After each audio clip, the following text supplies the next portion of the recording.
Olá pessoal, bem-vindos de volta. Estamos com mais um episódio do Papo Tech. Hoje eu estou com o PH de novo. Tudo bem, PH? Bem, graças. Obrigado. Beleza? Obrigado a você pelo convite. Ótimo, maravilha. Vamos junto aqui. Hoje a gente está com uma pessoa especial, o ACP, o Antônio Carlos Pereira. Tudo bem, Antônio? Tudo bom? Legal. Ótimo. O ACP, você hoje está como, já é conhecido no mercado como ACP, né? Mas Sim. pode chamar de Antônio também, tanto faz, né? Olha, esse de Antônio é capaz de eu nem Ninguém virar, conhece, viu? né? É igual eu, Luiz Gustavo Luiz, não sei quem é. Ficou Gus. Tá certo, é. Isso aí. Hoje você está como diretor de transformação digital na Anima, não é isso? Exatamente. Legal. Eu queria entender, assim, a gente vai falar de transformação digital, na educação e tudo mais, mas eu queria entender um pouco de você, como é que você veio do mercado, como é que você foi trilhando até chegar nisso? A história é longa, né? A gente tem tempo aqui. Estamos na área de TI já tem bastante tempo, né? Anos 80. Mas eu gosto de falar que isso me deixa até orgulhoso. Eu me sinto um cara privilegiado, porque passei por muitas ondas de tecnologia e eu não tenho dúvida nenhuma de que tudo isso me ajuda a entender o presente. Né? Ter passado por tudo isso, todos os movimentos que a gente já fez, os hypes, as ondas, os modismos, o sobe e desce, né? O bug do milênio, essa coisa toda, troca de moeda, né? Quantos profissionais de tecnologia participaram das trocas de moeda no Brasil? CPMF, né? Então é um negócio maluco, né? Calejado já, cheio de cicatriz. Então, essa é um pouco dessa história. Eu trabalhei os primeiros 20 anos da minha carreira foram no setor financeiro, que é um setor conhecido por ser um grande usuário de tecnologia, por ser um pioneiro em tecnologia no Brasil, né? Ser até um exemplo para o resto do mundo. Trabalhei em banco, trabalhei em seguradora e trabalhei 10 anos no setor de meio de pagamento. E eu sempre falo isso, a minha escola de tecnologia foi lá, foi no meio de pagamento. É ali, com volume, com criticidade, com um nível de exigência muito elevado, né? Régua alta, você é exposto ao que tem de mais sofisticado também, você tem como investir nisso, né? Então, foi bastante interessante. Depois eu migrei, fui para o setor da indústria química, né? Fui CEO de uma indústria química por alguns anos. Fui para a área de consultoria também, por alguns anos de consultoria. E estou em educação desde 2015. Né? Também é um setor diferente, onde tem a questão do propósito muito forte. Até a gente entrar no setor, a gente costuma dizer que isso é meio papo furado, né? Mas depois que você está dentro, você percebe que isso realmente toca. Né? Talvez até mais num país como o nosso, com tanta desigualdade, essa questão da educação, ela costuma realmente mexer com você, né? Você Legal. entender o poder que isso tem, a capacidade de transformar a vida de um ser humano, de uma família, de uma cidade, de um país, através da educação, é um negócio realmente que mexe com qualquer pessoa. E então eu entrei na Laureate em 2015 e a Laureate foi adquirida pelo Grupo Anima ali no final de 20, comecinho de 21, e aí estou desde então na Anima, trabalhando no setor de transformação digital. Legal. E a CP, o que fez você olhar para o mundo da educação? Enquanto você não tinha sido picado ali pelo bichinho transformacional ali, de fato, o que chamou a atenção para você migrar para o mundo da educação?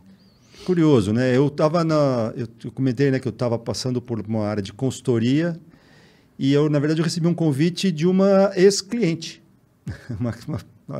que era então CIO do Grupo Laureate no Brasil. A Laureate estava fazendo uma transformação muito grande com um processo de integração, porque ela tinha um modelo de negócios onde ela dava muita autonomia às instituições. Ela estava num processo de integrar, de consolidar, né, de ter uma gestão única e centralizada. E ela me convidou para participar desse processo. E eu topei. Legal. Achei interessante, topei. Inicialmente, numa missão complexa, porque a gente era responsável pelas operações de TI de algumas universidades. O modelo era esse. Então, por exemplo, eu tinha 3 instituições. Uma que ficava em São Paulo, uma em Salvador e uma em Manaus. E isso me exigia viajar, porque a atividade era 100% presencial. Então, no contexto de pré-pandemia não se aceitava isso. Né? Exatamente. Então, eu passava uma semana em Manaus, voltava, passava uma semana em Salvador, voltava, ficava uma semana em São Paulo e assim continuava o ciclo. Os meus primeiros anos na Laureate foram assim, né, com muitas milhas em companhias aéreas. Legal, cansativo, mas gostoso. Mas muito gostoso, né? Eu particularmente, eu acho fantástico essa questão do regionalismo brasileiro, das particularidades, das características. Eu adoro um sotaque. né? E você aprende muito com essas diferenças. É muito bacana. O Brasil é muito grande, né? O Brasil é muito grande. Você tem vários países dentro de um Brasil, muito né? Rico. Muito rico. Muito legal, muito bom. E a CP, vamos lá, entrando um pouquinho no nosso bate-papo aqui sobre transformação digital. Cara, contextualiza pra gente o que é transformação digital, o que tem por trás disso, qual é a responsabilidade de um time que trabalha com transformação digital dentro de uma empresa? Talvez tenha vários ângulos para você definir transformação digital, né? Você pode definir sob o ponto de vista do cliente, do seu negócio, né? Então, no nosso caso aqui vai um aluno, né? Como é que é a experiência dele usando os nossos serviços, né? Como ela é fluida, como que ela consegue ser efetivamente digital, né? Que ele consiga fazer as coisas sem precisar ter grandes interações. Essa é uma maneira de você observar, mas tem a maneira interna, né? O quanto que eu consigo melhorar a eficiência operacional dos processos internos da companhia. Quantos carimbos eu consigo jogar fora, né? Quantas vias carbonadas, né? Talvez metade do público que está nos vendo nem saiba o que é isso, mas quantas vias carbonadas eu não preciso mais ter, né? Então, eu acho que tudo isso passa um pouco como o que é a transformação digital. Eu, pessoalmente, gosto muito de ter um olhar, talvez por esse histórico que eu comentei antes. Eu acho que a transformação digital pôs definitivamente a TI na mesma mesa do negócio. Tem uma expressão que nunca me agradou, que é quando alguém fala assim, a gente precisa alinhar a TI ao negócio. Essa expressão parte do princípio que nós somos partes da mesma coisa. Se a gente precisamos estar alinhados, é porque nós somos partes da mesma coisa. Porque o negócio discutiu TI antes de discutir. Né? Então não entra na minha... Já não entrava há muito tempo na minha cabeça isso, mas eu acho que hoje definitivamente não tem mais espaço para esse pensamento. Esse modelo não cabe mais, né? Ainda recentemente eu citei isso, né? Aqueles exemplos assim, quando uma pessoa da área comercial falava assim, olha, o teu sistema caiu e eu não estou conseguindo bater a minha meta. Essa frase não existe mais, faz parte de um passado que não tem que voltar. O sistema é nosso e a meta é nossa. Então, TI é tão negócio quanto qualquer outra área da empresa. Né? Seja ela uma área de vendas que está lá na frente, ou seja ela uma área de retaguarda, como uma área de recursos humanos. TI é uma área cross, né? Então, totalmente ela suporta cross. A companhia inteira. Então, eu acho que transformação digital, eu gosto muito de ver por esse aspecto. Eu acho que ela colocou definitivamente a gente nessa situação. Perfeito, legal. Você falou de métricas de diminuição de carimbo, parece engraçado, né? De papel e tudo mais, né? E na educação, um pouco diferente do financeiro, né? No financeiro, a gente pensa em contas digitais e assim por diante. Como é que você vê métricas para a educação? De transformação digital? Perfeito, isso. Vê bem, geralmente o que a gente busca são métricas que demonstrem que talvez a gente esteja usando a tecnologia da melhor maneira. Da melhor maneira, né? Então... Isso é outra coisa que também não tem mais espaço na minha visão, né? Medir a TI por TI, né? E eu participei disso por muito tempo, né? Os nossos indicadores eram, sei lá, uptime, né? Índice de disponibilidade de link, né? A gente gostava de mostrar aí os 99, ou quantos 9 eu tenho, tal. Isso perdeu completamente o sentido, né? Acho que o sentido é você encontrar dentro do seu negócio aquilo que demonstre que efetivamente você usou da melhor forma. Né? Nas minhas provocações, que é muito comum, eu falo assim, olha, 1 hora de um desenvolvedor é 1 hora.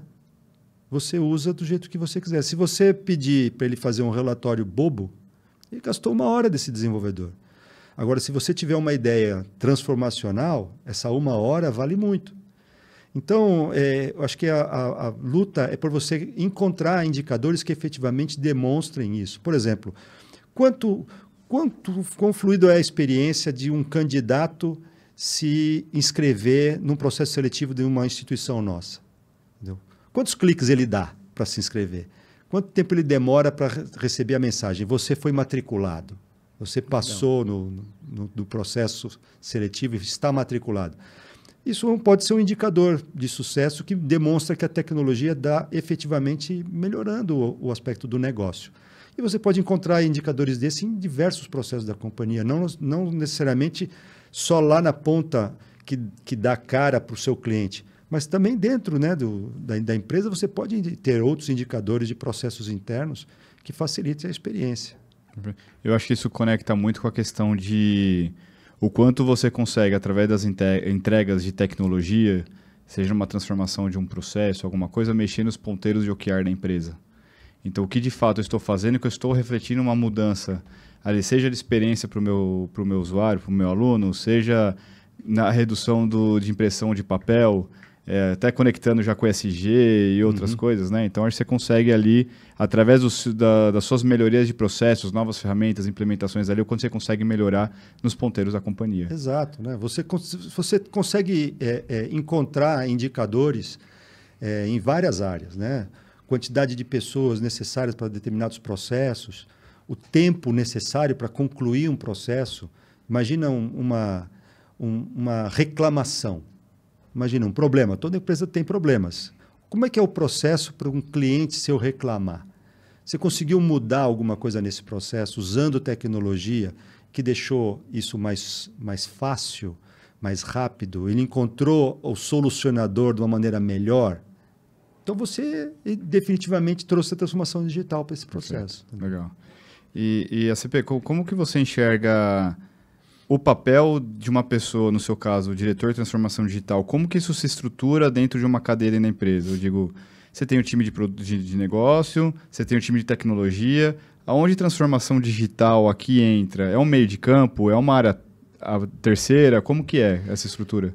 Eu gosto muito de pensar que a gente está presente em toda a cadeia da empresa. A gente está presente em toda a cadeia. Não tem mais como pensar numa área prestadora de serviços, por exemplo. Que também eu acho que a transformação digital quebrou esse modelo. Nós, na Anima, a gente gosta de dizer que o único cliente que a gente tem é o nosso aluno. O resto não é cliente. Não existe essa de eu sou fornecedor seu interno, você é meu cliente, eu sou seu cliente do projeto tal. Não, desculpa, não existe esse lugar. Né? Todos nós trabalhamos para um único cliente. Né? Então, esse também é uma mudança que nos últimos anos a gente observou de várias organizações. Né?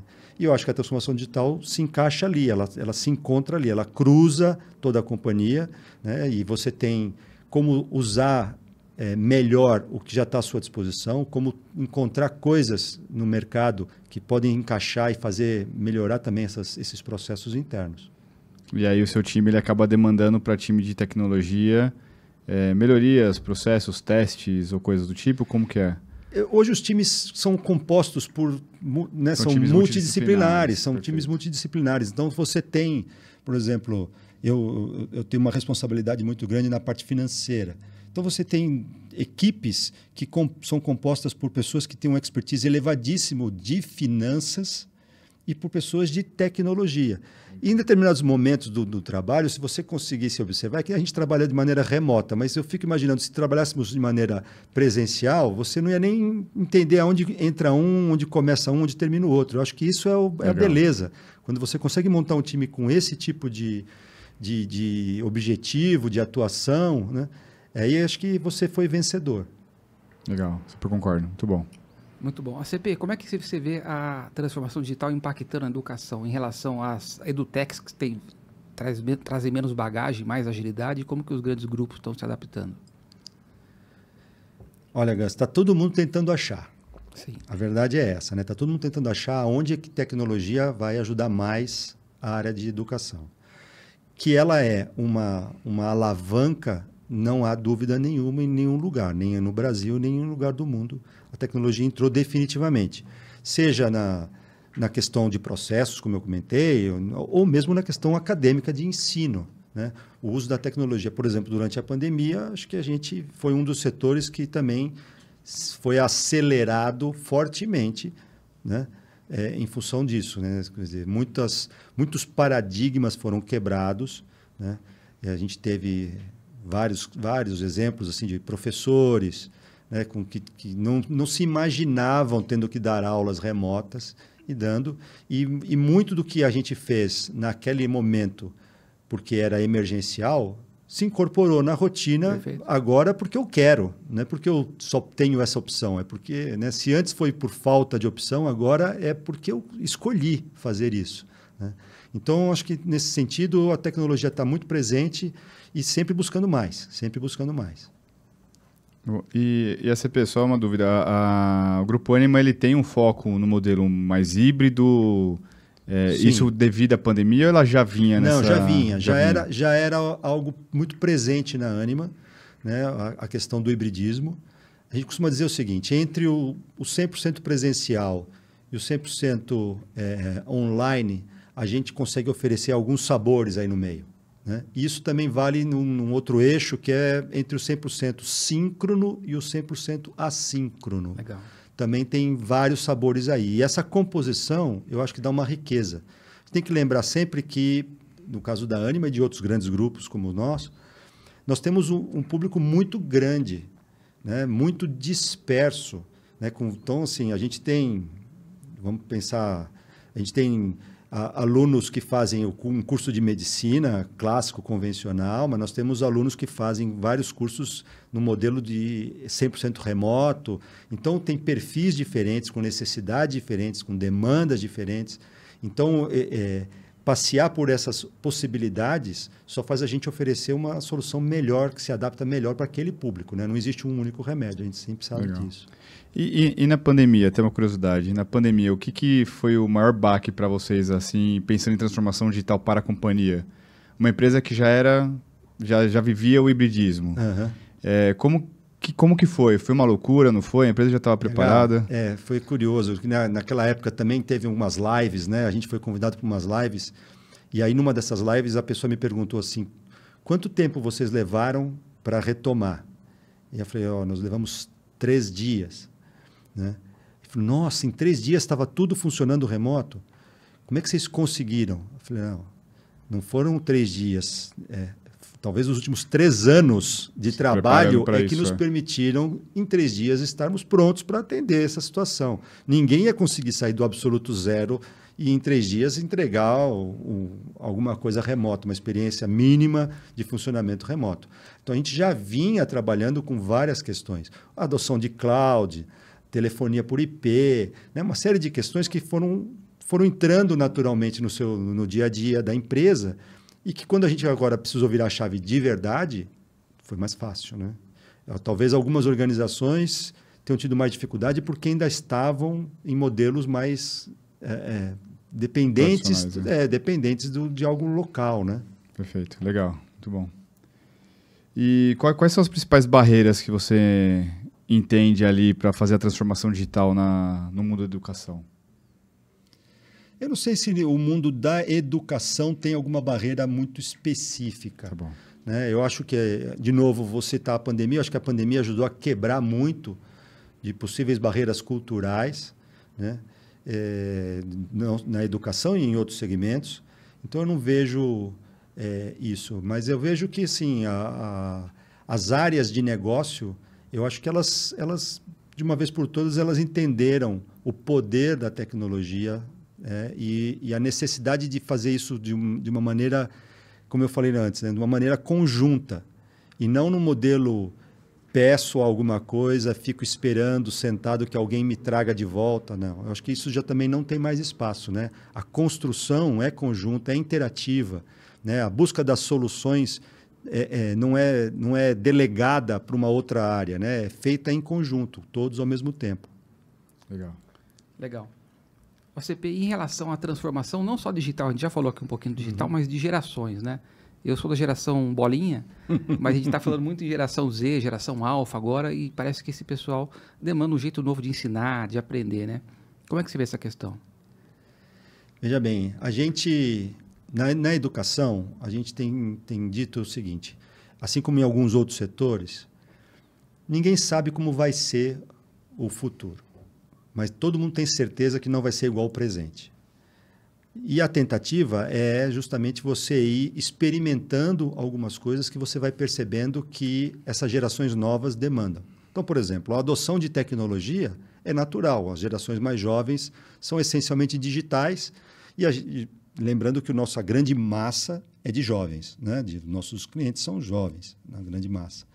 Então, a gente também tem que se adaptar a isso. Então, hoje é muito comum, por exemplo, que determinados conteúdos tenham um acesso de maneira digital, online, muito maior do que outros meios, porque essa é a experiência que ele está acostumado. Então, o nosso aluno vai no metrô assistindo um conteúdo, vai no trem assistindo um conteúdo, ele gosta disso. O fato de não ser síncrono, muitas vezes também ajuda ele, porque não necessariamente ele ia estar disponível naquele momento, né? Então, tá disponível assíncrono, ele também gosta. É claro que existem os conteúdos síncronos, com intervenção, com professores, com tutores, e isso tem a sua importância no processo de educação, mas acho que oferecer uma gama variada, né, dá mais riqueza.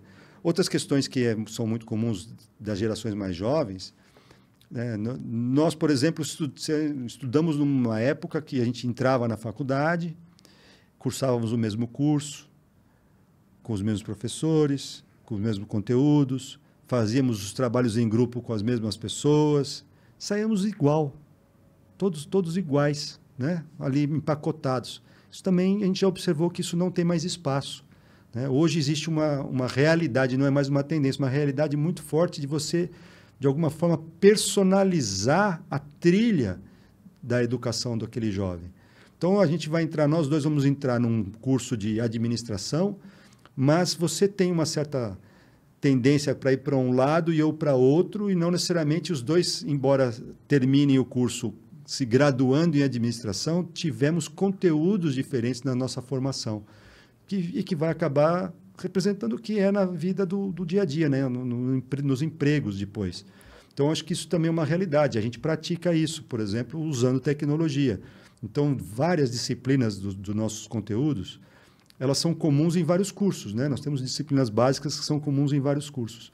Essas disciplinas são ofertadas de maneira remota e, no nosso caso, como a gente tem mais de 20 instituições no Brasil, a gente cria uma possibilidade de você fazer o seu trabalho em grupo com alunos de outras instituições, de outras regiões do Brasil. Legal. Então, você imagina a riqueza de uma discussão em grupo.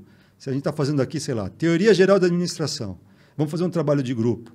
Em vez de ficar sempre com aqueles teus amiguinhos, né? Não, eu estou aqui, você está lá em Salvador, você cursa economia, mas tem essa cadeira, e você está lá em Porto Alegre e cursa outra faculdade, e nós três vamos entrar no mesmo grupo. Cara, muito legal. Então, acho que isso também já é um sinal do que o jovem tem valorizado, né? Essa diversidade está sendo também perseguida no momento da educação. Daqui a pouco está fazendo trabalho no Discord, né? Com certeza. Com a turminha do game, né? Com certeza. A gente fala muito em hiperpersonalização hoje como pontos de contato ali da experiência, mas na prática, na jornada de aprendizado, então, já está bem avançado, né? Eu acho que esse daí faz até Eu queria te fazer uma pergunta antes, mas eu vou aproveitar o gancho aqui.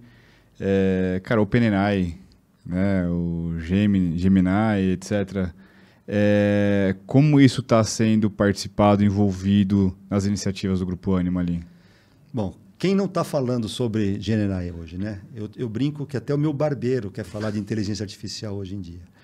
Veja bem, a gente já usa inteligência artificial há algum tempo, não a generativa, né? Mas com machine learning, com algoritmos, né? A gente usa para ajudar no processo de atração de candidatos, a gente usa no processo de evitar a evasão, né? Tentando identificar antecipadamente sinais. A gente chama de churn, né? Mas na educação chama de evasão. Né?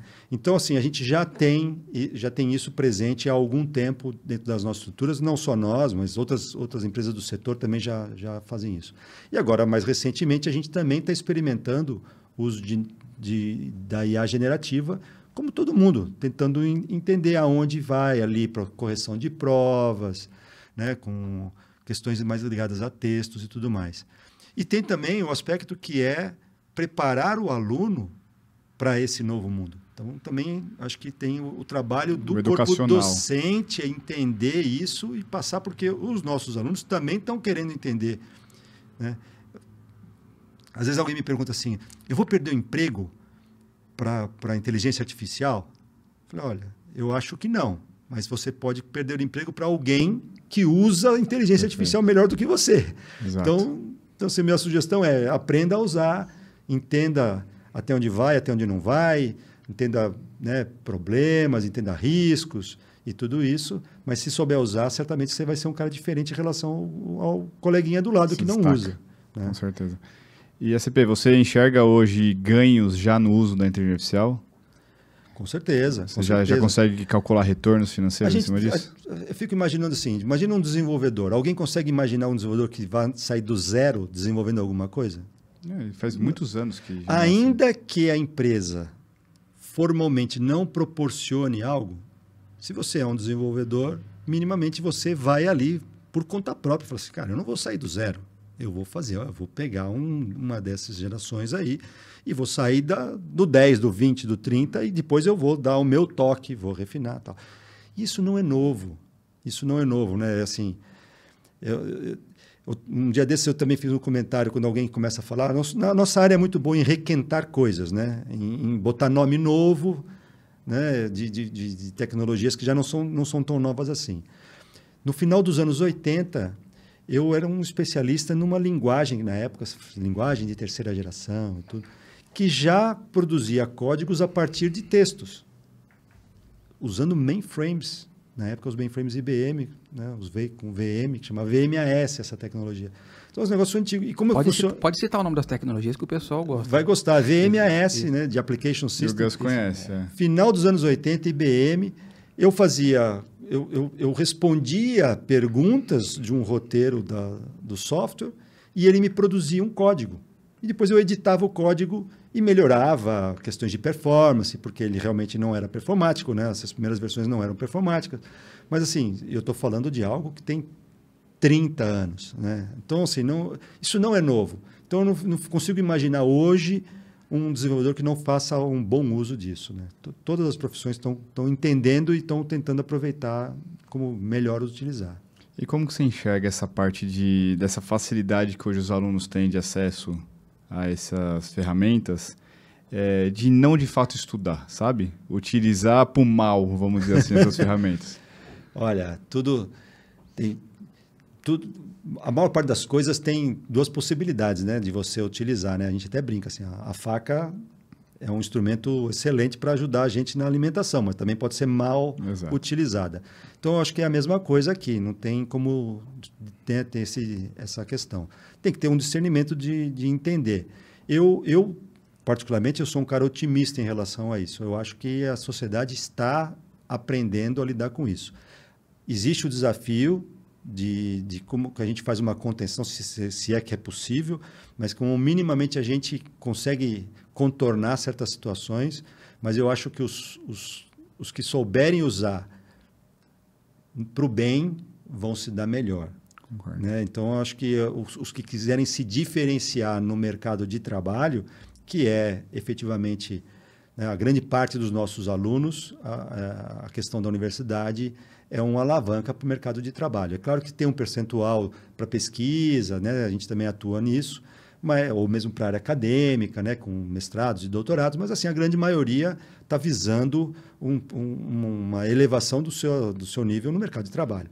E eu acho que se ele perceber isso e souber usar, ele vai ter vantagem, não tenho dúvida nenhuma. Perfeito. E sobre o lançamento do ChatGPT-4, o Omni, você viu o pai junto com o filho no tablet? Não vi ainda. Cara, é sensacional. É um pai no tablet com um exercício matemático ali, e aí ele pede para o ChatGPT, fala assim, tô aqui com meu filho, eu quero que você ajude ele a entender o exercício, mas eu não quero que você dê a resposta para ele. Então, né, por voz, né, agora nessa versão multimodal, o ChatGPT consegue ver a imagem e ele vai interagindo com o menino. E o menino, onde você acha que é a base do triângulo? Onde você acha que não sei o quê? E o menino vai respondendo, vai riscando. Foi isso, correto. E agora? Como calcula tal coisa? E vai ensinando a criança. Ou seja, é um professor particular. Pois é. Então, assim, isso é um exemplo de bom uso. Perfeito, né? Sensacional. E eu acho que a gente tem que ir buscando esses exemplos em qualquer interação que a gente faça. Não necessariamente a tecnologia. É muito comum as pessoas sempre pensarem, quando surgem as tecnologias novas, pensarem esse aspecto de que, não, porque não vai saber mais fazer tal coisa porque está dependente e tal. Eu não penso dessa maneira, né? Então, eu fico imaginando, quando eu volto no tempo e vejo como era o trabalho de um profissional de tecnologia 20 ou 30 anos atrás, quanto que ele conseguia efetivamente produzir é uma fração do que a gente consegue produzir hoje. Isso aí. Não dá para ser saudosista, pelo amor de Deus. Bom é hoje, melhor vai ser amanhã, entendeu? Como qualquer software, né? Assim, a gente está sempre evoluindo. Então não tem espaço para... Não dá para considerar que não.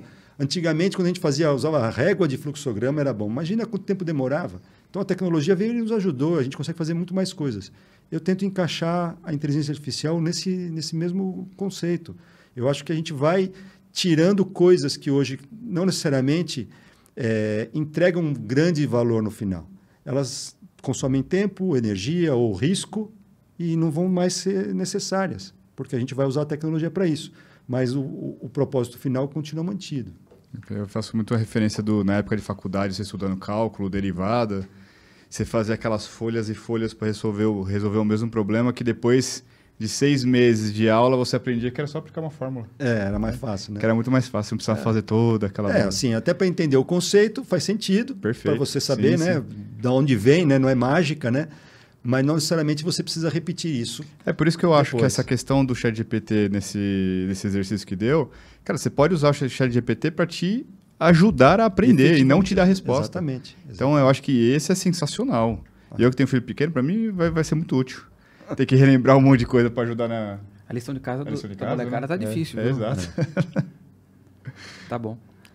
A CPI, exercício de futurologia, sempre é difícil, né? Mas o que você vê, a gente falou de IA agora, mas pode ser comportamental, cultural, o que você vê de mudança no horizonte de 5, 10 anos para educação? Para a educação? É difícil você pensar nisso, né? Assim, a área de educação no mundo todo, ela vem passando por uma transformação pesada justamente pelo fato de que se entende que o modelo vigente não vai ser o modelo do futuro, mas não existe já um modelo desenhado de futuro. Existem caminhos, existem algumas maneiras que já estão sendo praticadas e que a gente já sabe que foram incorporadas. Então, como eu comentei antes, uso de tecnologia, a personalização da trilha, né? Por exemplo, um outro movimento que foi bastante forte, a Ânima pratica, é o que a gente chama de microcertificações. Então, hoje o que acontece? O mercado de trabalho, a gente já presenciou isso, algumas grandes empresas, elas fizeram algumas experiências de colocarem vagas, né, postarem vagas, tirando a exigência de curso superior. Isso é uma grande ameaça. Mas o que ela põe no lugar? Ela põe alguma coisa relativa à comprovação de conhecimento.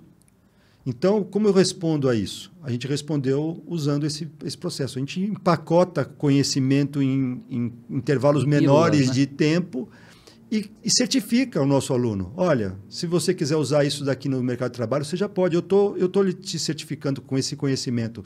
Nesses 3 últimos meses, você adquiriu esse conhecimento. Use isso, mostre isso para o seu empregador. Então, isso também é uma prática que vem sendo feita e vem sendo adotada por instituições no Brasil e fora do Brasil. Então, está todo mundo experimentando. Né? Teve instituição que experimentou não ter campus nenhum, né? Para ver se valia, se fazia sentido usar o espaço urbano como campus. Enfim, tem caminhos que estão sendo perseguidos. Né? Eu, pessoalmente, eu gosto de uma questão que, inclusive, passa pela inteligência artificial, que é o seguinte. Hoje, a quantidade de informação que a gente tem disponível é gigantesca. Hoje não, né? A gente vem nisso nos últimos anos, mas ela é gigantesca e eu acho que existe uma dificuldade muito grande, especialmente do jovem, de qualificar essa informação. Será que eu posso confiar nessa fonte? Então, eu vejo, pessoalmente, isso é uma visão muito pessoal, mas eu vejo que as instituições de ensino, elas precisam ocupar esse espaço de curadoria. Eu acho que isso é um serviço bastante relevante para os nossos alunos. Como é que eu ajudo ele a entender que essa informação que ele está buscando é correta, né? Vai ser útil para ele, ele pode confiar na informação, né? A gente viu aí ao longo de 23 a questão do alucinar, né? Quer dizer, todo mundo tem uma historinha engraçada para contar que ele perguntou para a IA e respondeu uma bobagem, né? Então eu fico imaginando assim, poxa, então como é que eu vou acreditar que ele vai responder bobagem ou não? Então eu acho que esse, para mim, seria um aspecto importante de posicionamento. Ajudar nessa curadoria, identificar as fontes, qualificar as fontes, qualificar a informação, porque a informação tem muito e está disponível para todos os bolsos, inclusive de graça. Perfeito. Você vê uma dúvida que me surgiu ali, você fala muito sobre o público-alvo da Anima, a massa é público jovem, né? E a gente pensando no mundo ali cada vez mais velho, né? Vamos dizer assim, cada vez mais experiente. Uhum. Existem pesquisas aí que falam de fato que a população, daqui a pouco, a pirâmide muda e é muito mais gente terceira idade do que os jovens. Uhum. Como que você enxerga a educação visando a terceira idade? A gente já não chama ninguém mais de alumni. Não tem ex-aluno. Né? Tem o Perfeito. eterno aluno. Né? A gente adota aquela linha do lifelong learning. E eu acho que é por aí. Né? Hoje a gente tem cada vez mais aquela situação de várias carreiras. Né? Talvez nós não, mas certamente os seus filhos provavelmente vão ser expostos a isso. Vai ser muito mais comum, depois de 30 anos numa carreira, ele estudar novamente e participar de uma segunda carreira ou uma terceira carreira, né? Eu acho que isso está ficando ainda também... mais com o mundo se transformando a cada década, Exatamente, né? Obrigatoriamente, né? Acho que aquela questão... Bom, a minha geração já quebrou um primeiro paradigma, que era trabalhar na mesma organização durante 30 anos, 35 anos e se aposentar, né? Isso já foi da geração anterior. E eu acho que as próximas gerações vão quebrar esse modelo de ter uma única carreira, né? Então, assim, eu sou advogado, então vou morrer advogado. Não necessariamente. Pode ter construído uma bela carreira como advogado, mas, eventualmente, depois de bem estabelecido, pode estar olhando e falar assim, cara, agora eu quero partir para outra coisa. Então, as instituições de ensino estão também muito conectadas a isso, entendendo isso, buscando oferecer conteúdos que se encaixem melhor para esse tipo de público, né? Seja presencial ou remoto, enfim, com níveis diferentes ali de abordagem, de experiência e tudo mais, né? Acho que é uma realidade isso também. Legal. E, bom, ACP, eu acho que a gente abordou todos os principais temas aqui. Queria ouvir um pouquinho de você. Você tem algum, para quem está nos ouvindo, nos assistindo, você tem alguma indicação de algum material, seja um filme, um livro, um artigo, alguma coisa que você gosta de recomendar? Cara, assunto aleatório ou alguma coisa específica? Eu tenho citado, quando alguém me pergunta, assim, no começo desse ano eu li um livro que me marcou bastante, que é o The Coming Wave, do Mustafa Suleyman. Ele fala, obviamente, sobre inteligência artificial, não tem como não falar disso, né? Mas eu acho que ele coloca para você algumas questões importantes dessa dualidade. Será que teremos essa capacidade de conter o mau uso da inteligência artificial? Será que é possível, né? De alguma forma? Não tem solução mágica no livro, não esperem a receita na página 38, lá não existe isso, é um livro de provocações mesmo, mas eu acho que é importante. Então, se eu pudesse indicar, eu falaria para as pessoas que estão interessadas nesse tema, acho que vale a pena, acho que é um conteúdo bem bacana. O livro é muito bom, já li também, muito bom. Legal. Muito bem.